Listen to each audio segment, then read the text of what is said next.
அன்பு நெஞ்சங்களே, தமிழக வரலாற்றில் கருவூர் தேவர் என்ற பெயரில் இருவருண்டு. ஒருவர் ராஜராஜ சோழனின் ஞானகுரு, இன்னொருவர் இவருக்கு முந்தைய காலத்தவர். இவர் திருநெல்வேலி அருகேயுள்ள முன்பு கருவூர் எனப்பட்ட தற்கால மானூர்காரர். இவர் சிவபக்தி மிக்கவர்.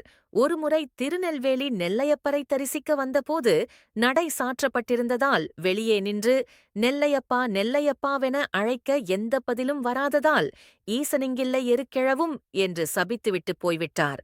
உடனே கோயில் முழுவதும் எருக்கஞ்செடிகள் முளைத்து விட்டதாம்.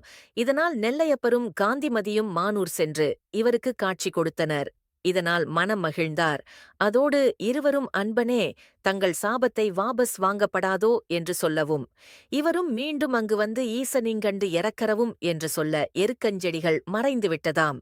இந்த சம்பவத்தை நினைவூட்ட இன்றைக்கும் நெல்லையப்பர் சப்பரம் மானூர் சென்று காட்சி கொடுக்கும் நிகழ்ச்சி வருடாவருடம் நடந்து கொண்டிருக்கிறது.